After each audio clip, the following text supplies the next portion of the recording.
يا أيها الذين آمنوا إذا نودي للصلاة من يوم الجمعة فاسعوا إلى ذكر الله وذروا البيع ذلكم خير لكم إن كنتم تعلمون. الحمد لله رب العالمين، والصلاة والسلام على سيدنا وحبيبنا محمد وعلى آله وأصحابه أجمعين. ئیمانداران و خواناسانی زۆر بەڕێز، لە زنجیرە باسی ڕێز و حرمەتدا گەیشتینە ئەڵقەی هەشتەم. لە خزمەت سوورەتی لوقماندا بووین. خوای پەروەردگار لەسەر زوبانی لوقمانی حەکیمەوە بە ئێمەی دایکان و باوکانی وت فێر ببین بە چ زمانێک ئامۆژگاری منداڵەکانمان بکەین. ڕێز و حرمەت لە ناو ماڵەوە دەست پێ دەکا، لە بینی ئەولاد و دایک و باوکدا، دواتریش ڕەنگدانەوەی دەبێ بۆ هەموو کایەکانی ناو کۆمەڵگا. جاخوای پەروەردگار سەرەتا فەرمووی لوقمان ئامۆژگاری کوڕەکەی کرد و پێیوت ڕۆڵە گیان هاوبەش بۆ خوا بڕیار مەدە، هاوبەش بۆ ئەڵڵا بڕیار مەدە، چونکە هاوبەشدانان بۆ خوا زوڵمێکی هەرە گەورەیە. دواتر هاتە سەر ئەوەی فەرمووی يا بني إنها إن تك مثقال حبة من خردل فتكن في صخرة أو في السماوات أو في الأرض يأتي بها الله إن الله لطيف خبير. ڕۆڵەگیان بزانە بچووکترین شت لە تۆوی خەردەلێکەوە ئەگەر لە قڵشی بەردێکا بێ، یان لە ئاسمانەکاندا بێ، یان لە ناخی زەویدا بێ، خوای پەروەردگار لە چاکە و خراپە کە تۆ ئەنجامت داوە دەیهێنێتەوە ڕێگات. کە ئەم ئامۆژگاریەی کرد، ئەمجا فەرمووی ڕۆڵەگیان ئەقیمی السەلات. ئەمڕۆ دەگەینە سەر ئەم ئایەتە. ئەقیمی السەلات، ڕۆڵی شیرینم، نوێژەکانت بکە. وأمر بالمعروف وانهى عن المنكر. نوێژ بکە، خۆت چاکە بە نوێژکردن، پەیوەندی خۆت و خوا بتەوکە. ڕۆڵی شیرینم، خۆپەرست مەبە. کاتێک چاکەیەکت پێیە و لە شتێک سودمەند بووی بیگەێنە، فەرمان بە چاکە بکە. لە شتێکە هەستت بە بەختەوەری کردو با خەڵکیش بەختەوەر بن. خۆپەرست مەبە، ئینسانێکی ئەنانی مەبە. قوتابیەکی لە دەرسێکا بە هۆکارێک دەزانی سعیکردن و شێوازی کۆششکردن لەوانەکاندا سودمەندت دەکا، بەخیل مەبە. کوڕی خۆم، ئەمە بگەێنە با خەڵکەکانی تر هاوڕێکانت لێت سودمەند بن. وەنهە عن المنکەر، وەنەهی بکە لە خراپە. ئینسانێکی بێ هەڵوێست مەبە لە کۆمەڵگادا. کاتە ڕەفتارێکی خراپ دەبینی، بێ هەڵوێست مەبە، قسە بکە، ڕێنمایی بدە، چونکە ئەگەر کەس بەرامبەر بە خراپە دەنگ نەکا، کۆمەڵگا شیرازەی تێک دەچێت. وەصبر على ما أصابك. دڵنیاش بە لە کاتی فەرمانکردن بە چاکە و نەهیکردن لە خراپەدا تووشی ئازار دێی، بۆیە پێویستیت بە ئارامگرتن هەیە. ئارامگرتن وا لێ دەکا، سەبرگرتن وا لێ دەکا بەردەوام بی لەسەر کارە چاکەکان. یعنی شتێکی چاکە هەیە بڵاوی دەکەیتەوە، دووسێ جار کرد و کەس گوێی لێ نەگرتی، وەڕز مەبە، بەردەوام بە، ڕۆژێ هەر بەرهەمی دەبێ، تۆ چاکەی خۆت هەر بۆ دەنووسرێ. هەموو سیفاتێکی چاکە و باش ئەگەر ئارامگری لەسەری نەبێ ماندوو دەبی. ئارامگر بە، بەخوا کاتێک تۆ قسەی چاک بۆ خەڵکیش دەکەی، ڕەن بێ خەڵک جوێنت پێ بدە. پەست مەبە، واز مەهێنە، تووڕە مەبە. لە کاتێکا نەهی لە خراپەیەک دەکەی، بە کەسێک دەڵی کاکە ئەو شوشەیە لەو سەجادەیە فڕێمە دەمەیشکێنە، لەواچێ پێتا هەڵشاخێ. ڕۆڵی شیرینم، ئارامگر بە. ناکرێت تۆ هەر قسەیەکی خێر بکەی و جوابت بدرێتەوە شەڕ و فیتنەیەک بنیتەوە. نەخێر، ئارامگر بە. توند و ڕق مەبە. ئیوا هەیە دەڵە حەق و ڕق، نادەبێ حەقیش بە نەرمی بدەین بە خەڵک. کاتێک کە تۆ ڕێنمایی کابرا دەکەی، ئەو لەوەچێ پێتا هەڵشاخ بڵێ جا تۆ حەقت چییە؟ جاوەکە ئیشی تۆیە. تۆش یەکسەر بچی پەلاماری بدەی و شەڕێک بنیتەوە، ئیسلام ئەوەی لە تۆ ناوێت. کوڕی شیرینم، لە کاتی ئەمر بە چاکە و نەهی لە خراپەدا ئارامگری دەوێت. تۆ خێر بڵاو دەکەیتەوە، نابێ خۆشت تووشی شەڕکەی و خەڵکیش تووشی شەڕکەی و فیتنە بنیتەوە. ئارام بگرە. إن ذلك من عزم الأمور. أما لو شتانا عزم يعني معزوم الأمور، معزوم الشؤون. أما شتێک ئیسلامەتی پێوە بەندە، نابێ قەد واز لە نوێژکردن بێنی بینی خۆت و خوا. نابێ قەت خۆپەرست بی و خێرێک کە هەیە هەر بۆ خۆتت بوێ شەڕێک کە دەزانی هەیە خۆتی لێلا دەی بەڵام بە خەڵک نەڵێ نابێ ئەمە لە موسڵماندا هەبێ ڕۆڵی شیرینم خۆپەرست مەبە جا بەڕێزان تەماشاکەن ئەم قورئانە لەڕێ ئەم ئاەتانەوە پێمان دەڵێ شێوازی پەروەردەیی بە سێ قۆناغا یەکەم نەهیکردن فەرمووی ڕۆڵە لا توشریک بالله هاوبەش بۆ خوا بڕیار مەدە دوای ئەوە التەحذیرە ئامادەکاری ڕۆڵەکەت ئامادە بکە ناخی فراوانکە سێیەم ئەمجا ئەمری پێ بکە ئامادەی کرد فەرمووی ڕۆڵی گیان بزانە پێش ئەوەی پێی بڵێن نوێش بکە تۆش دەبێت بە کوڕەکەت وا بڵێ یەکەم خوای پێ بناسێنی ئێمە هەر بە منداڵەکانمان دەڵێ ڕۆڵە نوێش بکە ئەو نازانێت فەقیرە نوێش بۆ چێ بکە ئەبێ خەڵاتەکانی خوا خۆشەویستی خوا لە دڵیا بچەسپێنی پێشی بسەلمێنی کە تەنها خوایەکی تاکو تەنها هەیە لە گەردوونە و هاوبەشی نییە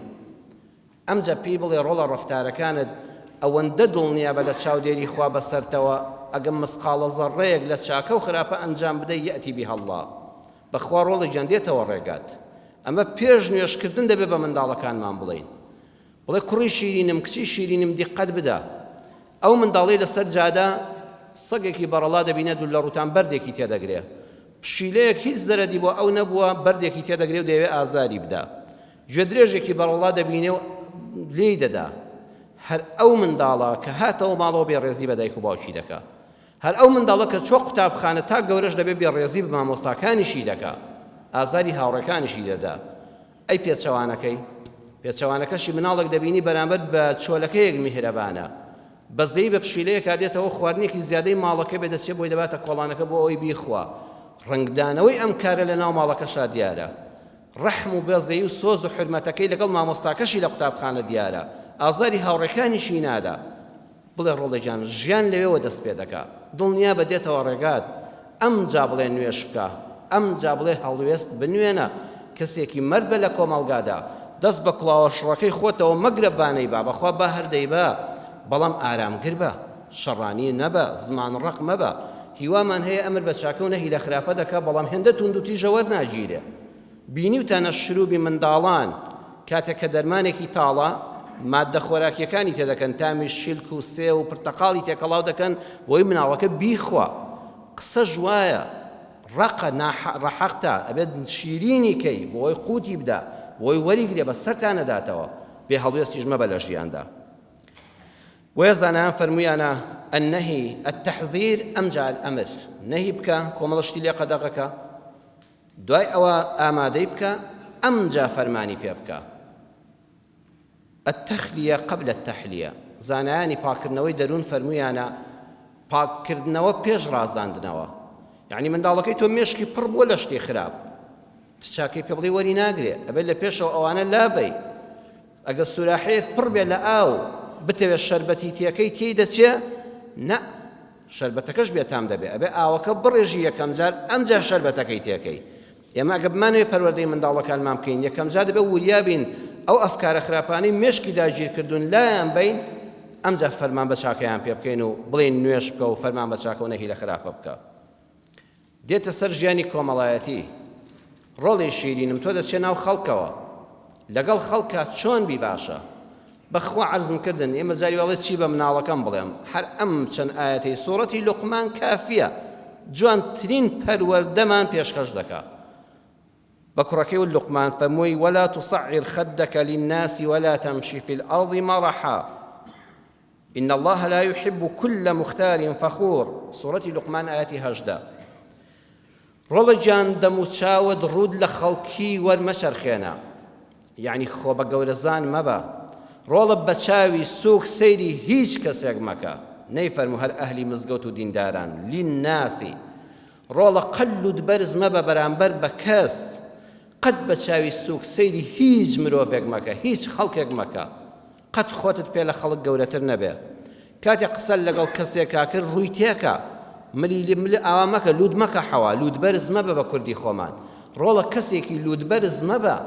ئەو خەڵکە بە چاوی سووک سیر مەکە و خۆل لە ئاسمان ببینی چونکە دوایی بە سووکی سیر دەکرێی بێڕێزبی بەرامبەر بە خەڵک ڕۆڵەکەم خەڵک بێڕێز دەبێ بەرامبەرت ڕێز لە خەڵکی بگرە خەڵک ڕێزت لێ دەگرنەوە ولا تمشي في الأرض مرحا ڕۆڵی شیرینم بەسەر زەویدا بە لەنجەولار مەڕۆ، بە فیز و دەعیەوە مەڕۆ.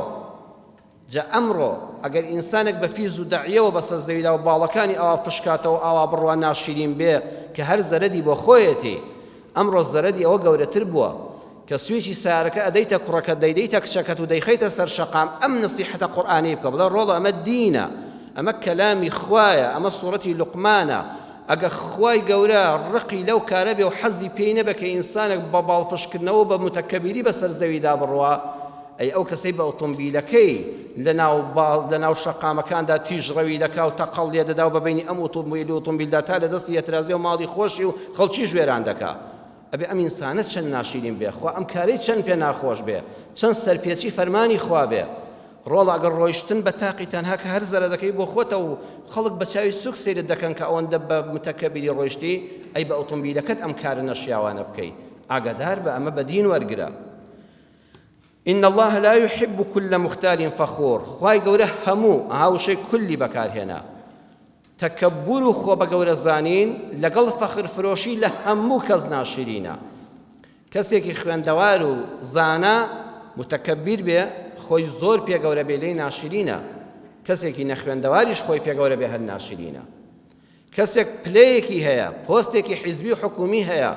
چەند ناشرینە کە ئەوەندە لوود بەرزە و خۆی بە ڕەفیقی خەڵک نازانە جوابی سەلامی کەس ناداتەوە. زۆر کە قسە دەکا وازانە خەڵک قەرزاریەتی. ئەو کەسە لێی ناشرینە، بەڵام پاسەوان و حیمایەکەشی لێی ناشرینترە. زۆر جا بینیومە حیمایە تەکەبوری زیاترە لە مەسئول. ئەویش هەر حیمایی مەسئولێکە لەبەر دەرگا حرەسیاتی پێدەگرن لە مەسئولەکەی سەرەوە تەکەبوری زیاترە، ئەوەندە خۆی فش دەکاتەوە. لە هەمووان ناشرینە، کل دەوڵەمەند لێی ناشرینە متەکەبیر بێ، هەژاریش لێی ناشرین لەو ناشرینتریشە متەکەبیر بێ. تۆ خۆ هیچیشن نەبە چێوە تەکەبور لێرەی بەسەر خەڵکە. فەخور ڕۆڵی شیرینم، فەخر فرۆش مەبە، شانازیت بە خۆتەوە مەکە بەسەر خەڵکە. شانازی مەکە بەوەی تۆ جوانتری لە خەڵک، شانازی مەکە بەوەی کە تۆ زیرەکتری لە خەڵک، نمرەکانت بەرزترە و شەهادەت باڵاترە. ڕۆڵی شیرینم، کچەکەم کوڕەکەم، شانازی مەکە بە سەرۆت و سامانەکەتەوە، بە ئۆتۆمبیلە گرانبەهاکەتەوە، بە قەوم و عەشیرەت و خێڵ و خزمە زۆرەکانی دەوروبەرت و بەو کەسانی کە پارێزگاری لێ دەکەن و دیفاع لێ دەکەن. ڕۆڵی شیرینم بزانە ئەمانە هەموو هی خوان، بە ئەمانەت بۆ ماوەیەک داونێ دەستی ئێمە و تاقیکردنەوەیە. ئەگەر شکری خوامان لەسەر کرد و سوپاسی خوامان لەسەر کرد و جوان بەکارمان هێنا و ڕێزی خەڵکمان گرت، خوا پێمان ڕەوا دەبینێ، زیاترمان پێدەدا. بەڵام بەخوا زیرەکیەکەت، جوانیەکەت، خزم و کەس و کار و عەشرەتەکەت، ئۆتۆمبیلە گرانبەهاکەت، سەروەت و سامان و ماڵەکەت ئەگەر بوو بە مای ئەوەی شانازیت پێ بەسەر خەڵکا دەکرد و بە کوردی خۆمان پۆزت پێوە لێ دەدا، ماوەیە کە خوا لێت دەستێنێتەوە، تووشی بەڵات دەکات، چونکە ئەوە ئەمانەتە لە لای تۆ تاقیکردنەوەیە. چەند جوانە مناڵەکانمان دانیشێنین، ئەم چەند قسە هێمنیان پێ بڵێن، پێیان بڵێن ئین الله لا يحب كل مختال فخور. خوای گەورە ئینسانی خۆ بە زلزان، ئینسانی فەخر فرۆش و شانازیکەر و پۆز لێدەری خۆش ناوێ. جا کە خوا خۆشی ناوێ یعنی چی؟ بە مناڵەکەت بڵێ ڕۆڵی جان ئەوانە بە کەڵکی ڕەفاقەت نایەن. هەر کەسێکت بینی لە کەوڵی خۆی چوو بووە دەرەوە و زۆر باڵی فش دەکردەوە، زۆر خۆی پێ گەورە بوو، بەخوا بە کەڵکی هاوڕێیەتی نایە، بە شوێنی مەکەوە. هەر کەسێکت بینی ئەوەندە شانازی بە خۆیەوە دەکرد، بە هەموو شتێکی خۆیەوە پۆزی لێ دەدا، بە کەڵکی هاوڕێیەتی نایە و ئەزی لێ بێنە لێی دوورکەوە. کچێکت بینی بە هەموو شە بە جوانەکەی خۆی دەینازی، بە کەڵکی هاوسەرگیری نایە، مادام خوا خۆشی نەوێ بە کەڵکی هاوسەرگیری دێ. کوڕێکت بینی هەمیشە شانازی بە ئۆتۆمبیلەکەی و بە سەرمایەکەی و بە شایەتەکەیەوە دەکرد، بەخوا سەد جار بێتە خواز بینی کشت مەیدێ، بە کەڵک نایە، چونکە ئەوانە بەهی خوا نازانێ، بەهی خۆیان دەزانێ. بەرامبەرەکە حیساب بۆ بەرامبەر ناکە، نە هاوسەرگیری لەگەڵ بکە، نە هاوڕێیەتی لەگەڵ ئەو کەسانە بکە، خۆتیان لێ بە دوور بگرە، بە کەڵک نایەن، چونکە خوا خۆشی ناون. دەچێتە سەر مەقطعێکی تر لوقمان بە ڕۆڵەکەی دەڵێ کوڕی شیرینم، وەقسید فی مەشیکە، ڕۆڵە با ڕۆیشتنەکانت مامناوەند بێ. لە کاتی ڕۆیشتن بە ڕێگادا بەقەدەر پێویست هەنگاو هەڵێنە، یعنی نە جرپن بە بە کوردی خۆمان، جرپن مەبە هەڵبەزیتەوە، ئەوەندەش خاو خلیسک مەڕۆ خەڵک دوو ڕەفیق لەگەڵا بێت دایمە ئاوڕت بۆ بدەنەوە. ئیعتیدال بکە لە ڕۆیشتنە، وەقسید فی مەشیکە. بۆ ئۆتۆمبیلەکەشمان ئەمڕۆ وایە، ئەمە گەل لە مرۆڤێک ناشرینتر بێ، ئەمڕۆ هیچمان بە پێ ناڕۆین، هەمومان بە ئۆتۆمبیل بە زۆری دەڕۆین، سوپاس بۆ خوا. لە ئۆتۆمبیلەکەشە بەقەدەر پێویست بڕۆ، لە شوێنێکە نووسراوە لە 80 بڕۆ ئێتۆ لە 40 مەڕۆ کاکە گرفت بۆ خەڵک دروست دەکەی لە شوێنێکیشە لە کۆڵانەکان نووسراوە لە 40 بڕۆ تۆ لە 100 مەڕۆ لە مناڵی کەسێک دەدەی ڕۆڵە سەیری پێویستی ڕۆیشتن کە ئەم قورئانە ئەو هەموو هەزار ساڵە پێش ئێستا پێش ڕێنمایی هاتوچۆ پێوتوین سەیری ئاماژەی هاتوچۆکە ئەم ڕێگایە چەند هەڵدەگرێ بۆ ڕۆیشتن ئاوا بڕۆ پەلەپەل مەکە کارێک مەکە کە خەڵک سەرنجت ڕاکێشە لە کاتی ڕۆیشتنان ناشرین بی لە صحیحی بوخاریدا بەژمارە فەرمودەی 633 هاتووە دەفەرمێ إذا سمعتم الأذان فامشوا إلى الصلاة وعليكم السكينة والوقار ولا تسرعوا ئەگەر هاتی بۆ نوێژی جەماعەت ئەخر نوێژی جەماعەت لە هەموو شتێ پیرۆسترە تۆ دێ بەرەو مزگەوت گوێت لە بانگ بووە ئەڵێی لەوانەیە نزیکی قامەت بێ خوا بکەم فدیەی سەرەتای جەماعەتەکە کەوم بەرەو ئەو پەڕی خێر و جوانترین شوێنی سەرزەوی دێ کە مزگەوتە پێغەمبەری خوا صلی الله علیه وسلم فەرمووی لەو کاتەشە ئاگال لە ڕۆیشتنەکەت و لە هەنگاوەکانت بێ هێمنی خۆت بپارێزە شڵپەشڵپی پێڵاوت نەیە تاکێ پێڵاوت لە پێکردۆ تاکێکی بەسەر پێوە مەکەوە ڕاکەی بەڵکو فرێ جەماعەتەکە کەوم ویقاری خۆت پارێزە هەیبەتی خۆت پارێزە حرمەتم هەیە بۆ ڕووی یەک بە یەکی جەنابتان من چەند ساڵانێک ئیمامەتیم کردووە هیوا هەیە کە هاتۆ بۆ مزگەوت زانیمە چێیە إن الله مع الصابرين بەڵکو مامۆستا تێبگا و تۆزە نوێژەکەی بەخاوی بکە و فرێ جەماعەتکەوێ هەنگ و هەڵکە و جایە قاچی لە شتێک دەنگێ پێغەمبەر فەرمووی لەوێ شاوامەکە بە هەیبەتەوە بڕۆ بە حرمەتەوە بڕۆ ڕێزی خۆت لە هاتن بۆ مزگەوتیش پارێزە هادی و هێمن بە ئەوەندەش خاو خلیچک مەبە کە خەڵک بڵێ باشە بۆ دەبێ وا بڕوا بۆ وان بردووکەیە ئاواش مەبە ڕۆڵی گیان ئاوا بژی وەقسید فی مەشیکە بەمانایەکی تر یعنی ڕۆڵە بە ئامانجت هەبێ لەوەی کە دەچی بۆ شوێنێک خۆزگە خۆمان وا بووینایە بە منداڵەکانیشمان بڵین بەیانی کە لە ماڵ هاتیتە دەرەوە مەچۆ بۆ شوێنێک ئیلا ئامانجەکە لە مێشکدادانێ ئایا دەچم بەرژەوەندیەکی قیامەتم بەدەست بێن و چاکەیەک دەست بێن و تۆ جەنابەت ئێستا لە ماڵی خۆت هاتووی بۆ مزگەوت بە ئومێدی خوا هاتووی کۆمەڵت تای تەرازوی چاکەت پڕکەی لە خێر ئەمە لە دەروونتە لە ماڵەوە ئامادە بکە ئەم جاوارە هەموو هەنگاوێکت بە چاکە بۆ دەنووسرێ یان هاتوون بەرژەوەندێکی دنیایی بەدەست بێنم بە حەڵاڵی دەچم بۆ کەسبابەت بۆ کرێکاری بۆ مۆزەفی بۆ خوێندن قەت لە ماڵەوە کوڕی خۆم کچی خۆم مەیە دەرەوە بەبێ هودە نەزانی بۆ دێتە دەرەوە یعنی ڕۆڵە شیرینەکەم لاساییکەرەوەی خەڵک مەبە خەڵک هەر ڕۆیش تۆش بڕۆی نەزانی بۆچی دەڕۆی ئەو ڕەن بێ ئامانجێکی هەبێ بەڵام تۆ نا لاساییکەرەوە مەبە شوێن کەوتووی خەنگاوی خەڵک مەبە بۆ چاولێکەری ئێستا وا سوپاس بۆ خوا گەورە بەهار دێتە پێشەوە نەورۆز و ئەوانە دێ خوای گەورە ڕەحممان پێ بکەم نەخۆشی کۆڕۆنایە پەرەز زیاتر نەستێنێتەوە هەر لێرە لە قەوسێکی شا دەڵێم تخوا بە ئاگامان لە خۆمان بێ تکایەکی برایەنەتان لێ دەکەم مزگەوتەکانمان چاوی لەسەرە ئەوانەی کە دەستگای بەرپرسن لێمان دەڕوانن ئەگە خوا نەخواستە پابەند نەبین بڕوا بکەم مزگەوتەکان لە پێش هەموو شوێنەکانەوە دادەخرێنەوە دەمامک ئاسانەکردنی تەوقەنەکردن ماچنەکردنی یەکتر مەسافە وەرگرتن لە بەینە ئەم شتانە زۆر باشن بەخوامە پەیوەندی بە حکومەت و فڵان و فڵانەوە نییە کە نەخۆش کەوتی ئەو دەڕوا بۆ دەرەوە بەڵام تۆ جێگانێ لە خەستەخانەکانە لێت بخەوێن تۆ پارەت نییە من خەمی خەڵکمە نەک ئەمری حکومەت جێبەجێکەم بۆیە بە هەمومان ئاگامان لە خۆمان بێ ئەگە خواگە ڕەحمی کردو ئەم نەخۆشیە پەرەی نەستەندەوە خەڵک دەبینی دەچێ بۆ سەیران مافی خۆتە بەڵام لەگەڵ ڕێزمدا زۆر بەی خەڵکی بە چاولێکەری دەڕوا 3 سعات لەم سەر و 4 سعات لەو سەر لەناو سیارەیە قەتیسە تخوا ئەوە گەشتە ئەوە سەیرانە ئەوە سەفرەیە تۆ ماڵ و مناڵ بەس لەناو سیارەیە قەتیس بوو بێ وەکو ساڵ بەس ئەو ڕۆژە بێ بەس ئەو دوو ڕۆژە بێ ناوەڵڵا ساڵێکی دوور و درێژ ئەگە خوا بارانی ڕەحمەت بنێرێ بەهار بەری دوور و درێژە من ڕۆژێکی کە دەچم هەناسەیەکی خۆشی هەڵمژم دڵی ماڵ و منداڵم خۆشکەم کەس ئازار نەدەم بەسەر خۆوان نەڕۆم شەقام نەشێوێنم حادیسە نەنێمەوە نەچمە ناو سەرخۆش و بێهۆش ئەمە خوا پێ خۆشە بەڵام تۆ هەر ئەوەندەی دراوسێکەت ڕۆیش تۆش چەسب بکەوێتە کەوڵتەوە بەخوا ناڕەوایە وەقسید فی مەشیکە ڕۆڵی گیان هەر هەنگاوێکت هەڵگرت بیر لە ئامانجەکەی بکەوە من بۆچی دەچم هەر بە چاولێکەری خەڵک بڕۆم نا ئەبێ ئامانجێکم هەبێ یان دنیایی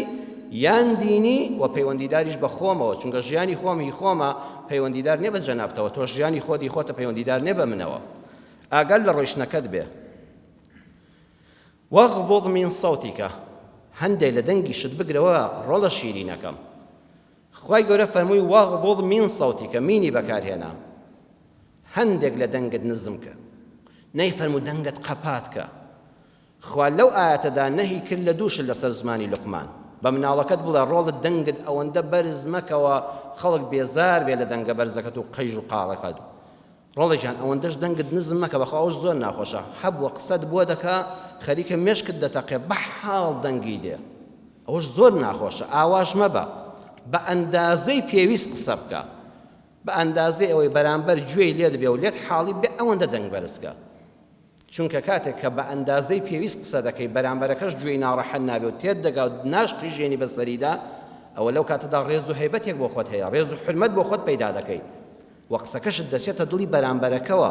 لێت وەردەگرێ وەغضض من صوتیکە هەندێ لە دەنگت بگرەوە لە کاتی قسەکردنا کوڕی خۆم خۆت گوێ لە خۆت بگرە بزانە چۆن قسە دەکەی ئەم قسەیە زیاتر سەوتی مەدەیە هێندەش کز نەبێ گوێگر و ڕز بێت لە گوێگرتنەکەت نەزانێ دەڵێت چی دووسێ جار لێت دووبارە بکاتەوە ئەوەش ناخۆشە إن أنكر الأصوات لصوت الحمير ڕۆڵە شیرینەکەم بزانە دڵنیابە بێزراوترین جاوشەی ئەنکەرا مامۆستا مەلا عوسمان عەبدولعەزیز لە تەفسیرەکەیدا بەڕەحمەت بێ لە بەرجی حەول لاپەڕی 479دا زۆر جوار وشەی ئەنکەڕەی کردووە بە کوردی دەفەرمێ ئەنکەرا یعنی بێزراوترین دەنگ لای خەڵک ئێمەڵێن لای خوا لای خەڵک کە قورئان نەهی لێ کردووە بریتیە لە دەنگی گوێ درێژەکان خۆی گەورە زەمی مەخلوقی خۆی ناکە ئەو ئاەتە قورئانیانە دەبێ وەکو خۆی حاڵی بین خوا نەیفەرموو نەهیق الحیمار نەیفەرموو زەڕەی گوێ درێژ نەهیق زەڕەیە فەرمووی سەوتی بەکارهێنا دەنگی یەک گوێ درێژیش نا دەنگی گوێ درێژەکان ئەنجا ئەوەندە قورئان وردە نەیفەرموو ئەو کەسەی کە قاوقیش دەکا و لە پێویست زیاتر دەنگ بەرز دەکاتەوە دەڵێ کە سەوتی الحیمارە ئەو کافەشی بەکار نەهێنا ئیستیعارەی بەکارهێنا یعنی هەر خۆی ئەوەیە نەیفەرموو وەکو ئەوەیە بۆ ئەوەی ئەوەندەمان ئاگادار بکاتەوە ئاگال لە دەنگت بێ بە مناڵەکەت بڵێ ڕۆڵە لە خۆشم ئاگام لێ بێ تۆش ئاگال لێ بێ لە پێویست زیاتر دەنگ بەرز مەکەوە کە بەرامبەرەکەت تێگەیشت چونکە بێزراوترین دەنگی گوێ درێژەکانە ئەزانن بۆ لەبەرەوەی گوێ درێژ صفاتێکی هەیە لەو ناشرین نییە بەڵام لە مرۆڤ ناشرینە خوا لە ئەوەوە دەرز دەدا بە ئێمە ئەو سروشتی خۆی وایە ڕەنگە وا پێویستی بکە کاتێ ڕێزم هەیە بۆ ڕووی جەنابتان گوێ درێژێک دەنگ بەرز دەکاتەوە بەقەدەر پێویست دەنگ بەرز ناکاتەوە بە ئەو پەڕی خۆی دەشێڕێنێ هەتا لە دواوەش دەنگێکی لە دەرەچێت زۆر جار ئەوەندە تینی داوەتە خۆی بە مناڵەکەت بڵێ ڕۆڵە ئەوەندە تین مەدەخۆت لە قسەکردن هاوریای خۆت بە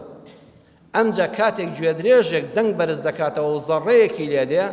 گوێ درێژێکی تر لە کۆڵانێکی ترا هێمە هەمومان کوڕی لادین و بینیمانە ئەویش بەبێ ئەوەی نە لێی درابێ نە برسی بێ نە هیچی دی بێ ئەویش دەست دەکات بە زەڕەزار گوێ درێژی ئەو لاژ ئەو سەری دێ و گوندەکە و گەڕەکەکە دەست پێ دەکا هەمووی بۆ یەکتری دەستێنێتەوە بەدەست بەبێ ئەوەی بزان بۆ ئەوە یەکیان زەڕاندی ئەوەی تریش هەمووی لاسای دەکاتەوە لقمان بە کوڕەکەی ود ڕۆڵە وەرە ئەدەبێکت فێرکەم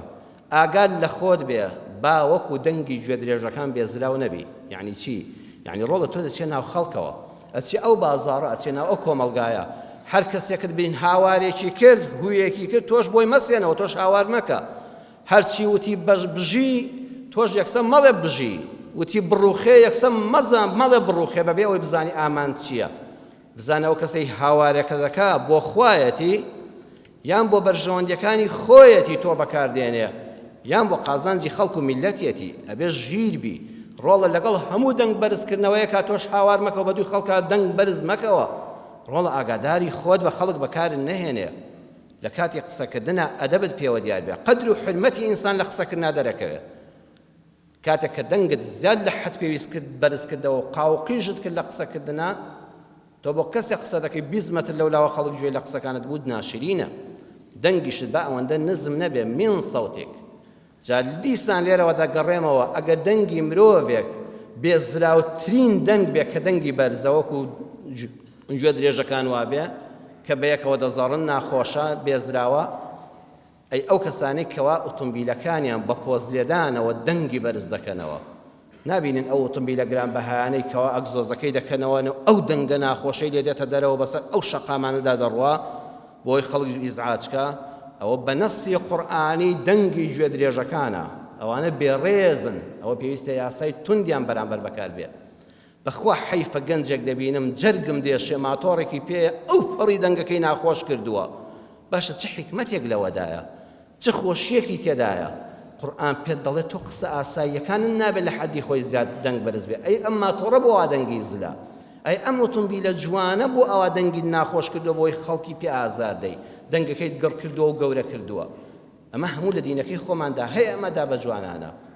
ڕێز و حرمەتی تۆ لە کاتی قسەکردن تا دەردەکەوێت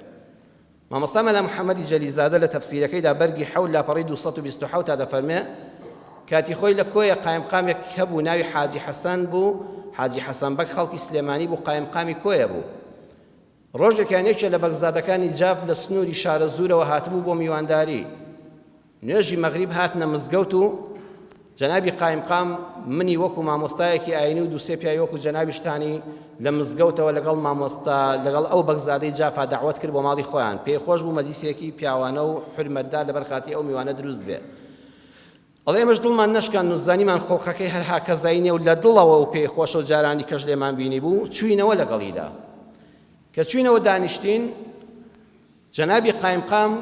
کەوتە وەسف و ستایش و زانایی و خوێندەواری من کە ئەوە مامۆستا مەلا محەممەدی جەلیزادەیە و خەتیبی مزگەوتی گەورەی کۆیە و پیاوێکی ئاوایە و مفەسیری قورئانە ئەڵێ بەگزادەکەی جاف کابرا پیا و ماقوڵەکە وتی قوربان پێویست ناکە هەر لە مەغریبا کە جەماعەتم لە دوایەوە کرد تێگەیشتم وتی چۆن وتی من زۆر نوێژم لە دوای خەڵکەوە کردووە بەخوا ئیمامی وان بینیوە هەمووی 4 کەس لە دوایەوە نوێژ دەکات لە فاتیحە و سوڕەتی دوای فاتیحادا یەک بە خۆی دەقیڕێنە ئەو مزگەوتە دەنگ دەداتەوە ئێوارە کە نوێژمان لە خزمەت مامۆستادا کرد سەفێک هاتبوو بۆ نوێژ بە ئەندازەی ئەو خەڵکە دەنگی بەرز کردەوە نە گوێمان هیلاک بوو نە مێشکمان هێشە بە ئەندازەی خەڵکەکە دەنگی لە فاتیحە و قورئان خوێندنەکە بەرز کردەوە بەس بە ئەوەدا بۆم دەرکەوت ئەم پیاوە پیاوێکی معقول و زانە و ڕۆشنبیر و خوێندەوارە هیچ صفاتی تری ناوێ ضرورە ئەمە بە منداڵەکانمان بڵین و ئامۆژگاریان بکەین یەکێ دەپرسێ ئەی ئەگە منداڵەکەم بێدین بوو ئەی ئەگە خراپەکار بوو لە وڵامدا پێی دەڵێن ئەولادی خراپ مانای ئەوە نییە دایک و باوک خراپە خۆشەویستان توخوا باش شانازی نەکەین بۆی کە منداڵەکەی من باشە و هی تۆ خراپە دیارە تۆ خۆت کەسێکی نەتزانیەوە پەروەردەیکەین با بیجێڕینەوە بەخوای پەروەردگار بەخوا دەکرێت تۆ زۆر کەسێکی ساڵح بی دایکی شاژن و باشترین ئافرەتی سەرزەوی بێ بەڵام دەکرێت چۆن لەناو دانەوێڵەدا زۆڵک هەیە یعنی هان نەکوڵاو هەیە لەناو نۆکا لەناو نیسکە دەنگێکە دوو دەنگکە ناکوڵێ لەناو فاسۆلیادا بفڕێدەی لەناو مناڵەکانی شاڕێ دەکەوێت یەکی نالەبار دروست دەبێت هەرچی تۆ محاولە دەکەی نایەتە سەر ڕێگای ڕاست بەڵام ئایا من چی لێ بکەم ئێمە پێت دەڵێن لەو کاتەدا ڕێزی منداڵەکەت هەر بگرە کەسایەتی مەڕوشێنە لای خەڵک باسی مەکە میوان و خزم و کەسوکار هاتن مەڵک کوڕەکەم کچەکەم بەخوا نوێژ ناکە بەخوا بێدینە بەخوا گوێڕایەڵ نییە بەخوا کاسب نەکارە ناخوێنێ ئەمانەی لە لای خۆی پێ بڵێ بەدڵسۆزی لای خەڵک باسی مەکە و کەسایەتی مەڕوشێنە زیاتر خراپ دەبێت هەروەها دوعای خێری بۆ بکە بەردەوام دوعای دایک و باوک گیرایە بڵێ یا ڕەبی خوا هیدایەتی بدەی خوا ڕێنمایی بکەی بۆ سەر ڕێگای ڕاست بە زمانی پڕ سۆزەوە نەسیحەت و ئامۆژگاری بکە بلە ناخەوە بۆی بکڵێ و بە زمان بنی شیرین ئامۆژگاری بکە خوای گەورە ئەمەشی لە قورئانە بۆ باس کردوین دەفەرمێن نوح پێغەمبەر سەلامی خوای لەسەر بێ لە 4 کوڕا 3یان ئیمانیان پێهێنا یەکیان بێ ئیمان دەرچوو کاتێک کە لافاوەکە هەستا بە ئەمری خوای پەروەردگار ئەو زەویە لەناو تەنووری پڕ لە ئاگرا ئاو دەهاتە دەرەوە ئاسمانی یەک پارچە بەر هەمووی بارانی دەباران واتە لە ئاسمانەوە باران دەباری لەسەر زەویشەوە هەموو دنیا بوو بەکانی لە ماوەیەکی کەمدا ئەو سەر هەموو زەوی گەڕا نوح و ئیمانداران و 3 کوڕەکەی چوونە ناو کەشتێکەوە بەڵام ژنەکەی بە کافری مرد نوح ئەو پێغەمبەرە نەیتوانی هیدایەتی ژنەکەی خۆی بدە ئەو هەموو ساڵەش بە یەکەوە بوون ئیمانی نەهێنا ژنەکەی غەرق بوو کاتێک کە کەشتەکە بەرز بەوە لەسەر ئاوەکە نوح سەیری کرد ئەوە کوڕەکەی لە شوێنەکە گیری خواردۆ خەریکە دەخنکێ ونادى نوح ابنه وكان في معزل نوح بانجی کوڕەکەی کرد ئازاری جگەر هەڵی گرت کوڕەکەی کافرە چەند ساڵە هەوڵی لەگەڵ دەدا ئەم کوڕە هەر بێگوێیە هەر نایەتە ڕیزی ئیماندارانەوە بەڵام کاتێک کەوا خەریکە دەخنکێ و دەمرێ سۆزی باوکایەتی بۆی جوڵا خوا دەفەرمێ هێشتا نەفرەتی لێ مەکە بانجی کرد يا بني وفي معزل جا سيري وشي قرآن كان في معزل يعني لكناريك بتنيا ما بوا ئەو کەسەی لەگەڵ خراپەکاران و بێدینانی واللهی لە تەنگانەدا فی معزل بەچاوی خۆت دەبینی ئەوە بە تەنیا دەمێنیەوە کوڕەکەی نوح ئەو هەموو هاوڕێی هەبوو شەوان گاڵتەیان بە دینی خوا بە باوکی دەکرد کە پێغەمبەری خوایە بەڵام کە تەنگانە هاتوو ئاوەکە خەریک بوو دەهات و هەموو غەرق دەبوون یەک کەسی بەدەورەوە نەما ئەوانی لە کافتریاکانە خەریکی نێرگە لە کێشانن ئەوانی خەریکی قومارن خەریکی عارەخۆرین ئەوانی لەو دەشت و دەرە ژینگەش پیس دەکەن و ماڵی خەڵکیش دەشێوێنن والله کە تەنگانت بۆ هات یەک کەست بەدەورەوە نامێنێ فی معزلین ئەوانە هاوڕێی ڕۆژی گۆشتبرژان و تکە لێدانن لە تەنگانەدا نان ناسنەوە جارێکیکە دایک و باوکت بە قوربانی ئەو ڕەفیقە خراپانە مەکە فی معزلین بە تەنیا مابەوە لە کەنارێکە دەیویست لەبەر ئاوەکە ڕاکە نوح هاواری کرد یا بنية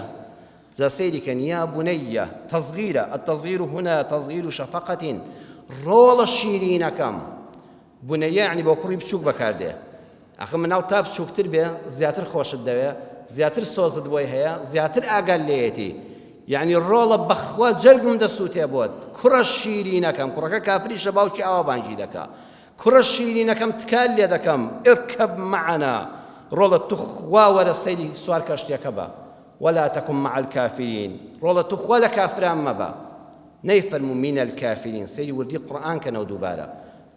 دفمي هر كافري بلام ولا كاشتيكا وقيناكا هرچن قرآن بيشتر بيه وتو اوي كافر بنا ببيتا كاشتيكا ورزقاري بيه همو كافر كان لسازوي دار لناو داتشن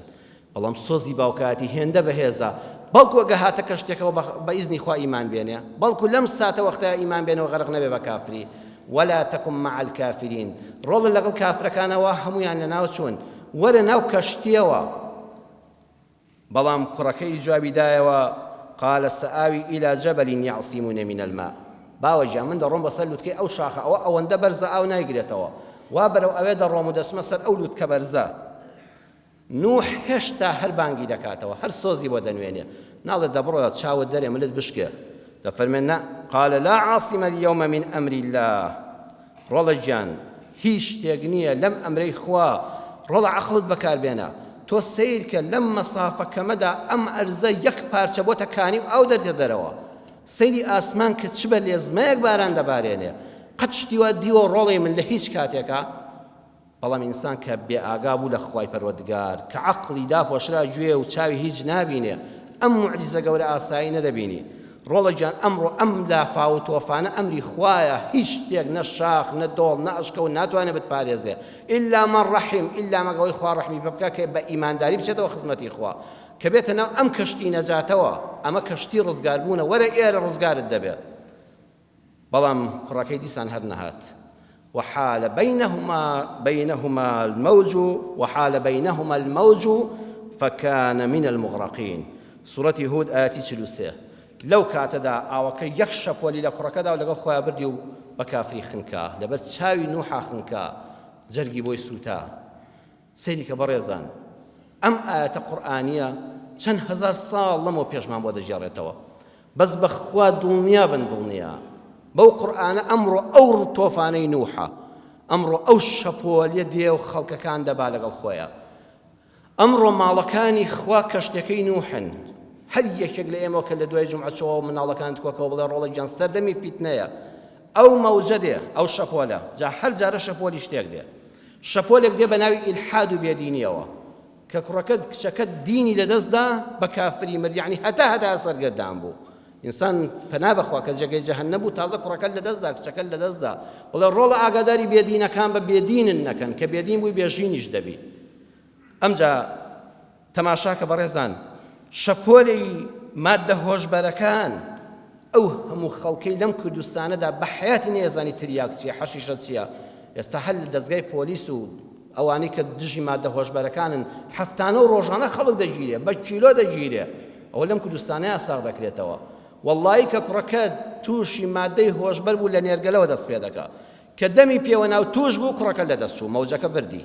وحال بينهما الموج بەخوا ڕۆژێک بوو کوڕەکەت بە جەنازەی بۆ دێتەوە جا کەر کوڕ نییە لەم شارەدا کچیش هەیە تێوە گلاوە بە سەدان کچ تووشی مادەی هۆشبەر بوون پەنا بەخوا لاستی خوێندەواری بەرزە بەخوا فیتنەکە دێ مەوجەکە ئاوا هەمومان دەبا هەر ڕۆژە کۆمەڵێک لەگەڵ خۆیان دەبا و دەیخنکێنێ فیتنەی حیزبایەتی ئەو کەسانی کەوا دەبنە شوێن کەوتوی ئەو چەپڵیان پێ لێدەن بە کوشتیان دەدەن و دوای هەر ناشن ناسێ دوای دڵە بەخوا کاکە من بێبەری بووم وەڵڵاهی من بێتەوە منجا تۆ بۆ شەڕت دەکرد ها کوڕەکە ئەو هەموو گەنجەی ئەم کوردستانە شەپۆلی حیزبایەتی بردی هەمووی لە ناو برد و خنکاو بۆ خۆشیان لەناوە لەسەرەوە سەرەت و سامانەکە بە جوانی دابەش دەکەن و بۆ خۆیان دەیخۆن کوڕەکەی تۆ شەپۆل لێیدا بردی حیفە ئەو گەنجە جوانەی خۆت ئەو هەموو ساڵە بەخێو کردو لە پێناوی ئاڵا و پەڕۆی ئەو حیزبی ئەوە خۆی بە کوشدا و بڕوە جا یەکێ بە ناوی دینەوە دەیبا و یەکێ بە ناوی بێدینیەوە دەیبا و یەکێ لە پێناوی کوردایەتیا دەیبا و هیچیشی ڕاز نییە هەمووی بۆ بەرژەوەندی شەخسی و حیزبیەکانی خۆیانە ئاگال لێبێ ڕەوشتی خراپ بەخوا هەر ئەوە تا لە ئەنتەرنێتەوە تووشی بێ ڕەوشتی بێ و تووشی کۆمەڵێک مافیا بێ بچێتە گروپێکەوە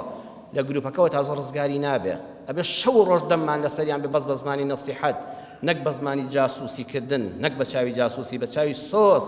بڵێ کچەکەم کوڕەکەم وریابەوە حالە بەینەهومە المەوج تۆفانی نوح هاتووە و مەوجەکە هەر جارە کۆمەڵێک لەگەڵ خۆیان دەبا مەوجی دراما تورکیەکان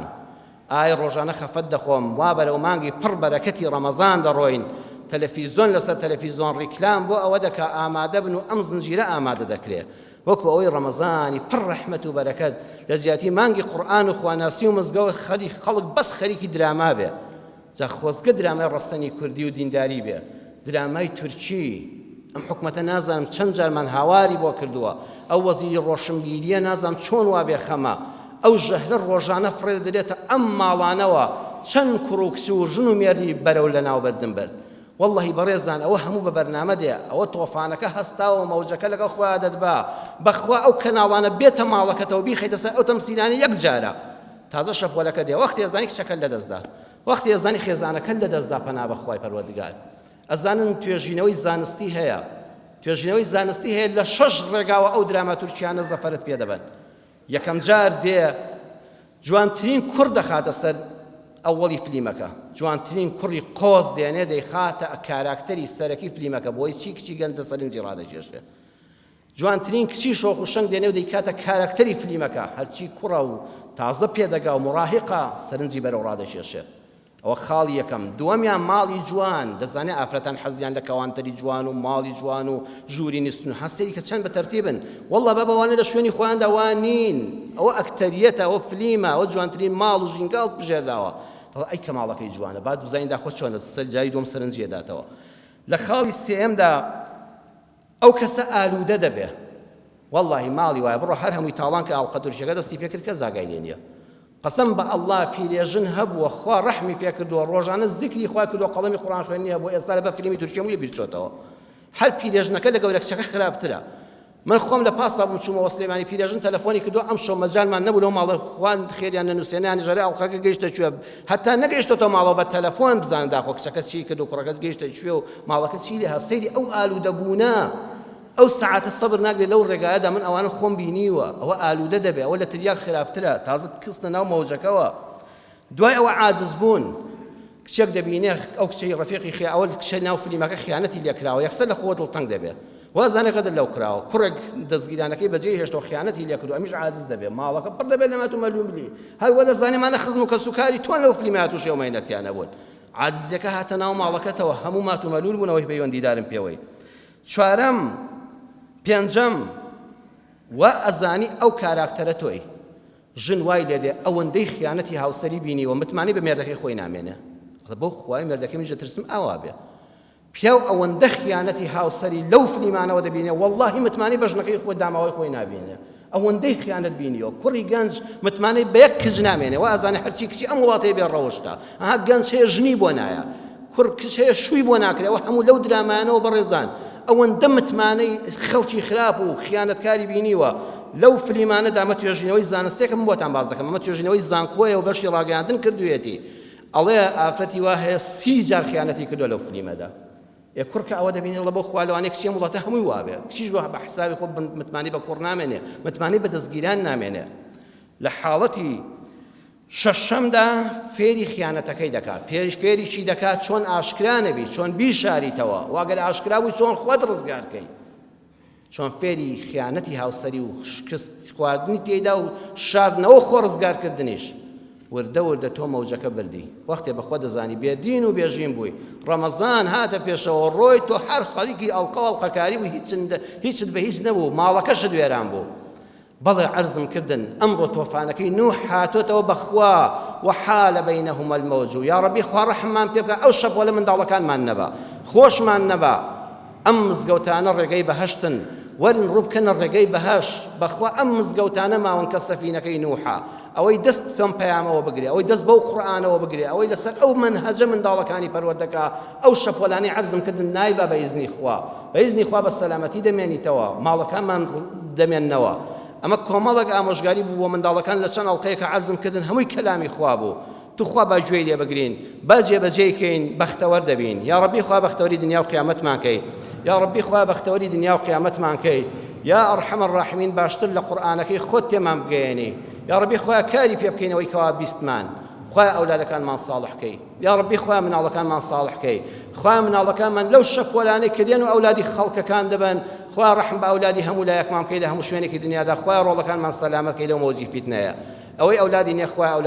ئەولادی ساڵحی پێ ببەخشی ئەوەی ئەولادی خراپە خوا هیدایەتی بدەی ئاشتی و خۆشی بخێ ناو ماڵ و خێزانەکانمانەوە بەرەو مانجی پڕ بەرەکەتی ڕەمەزان دەڕۆین یا ئەرحەمە الراحمین ئەم نەخۆشی کۆڕۆنایە بمان پارێزی لێی یا ڕەبی خوا ئەم شەپۆلە هەڵ نەخشێتەوە دەرگای مزگەوتەکان و بازاڕەکاندا نەخرێنەوە یا ئەرحەمە الراحمین بە ڕەحمی خۆت ڕەحم بە نەخۆشەکانمان بکەی ڕەحم بە مردووەکانمان بکەی و لیان خۆش بی تاعەت و عیبادەتمان قبوڵ کەی آمین آمین والحمد لله رب العالمين يا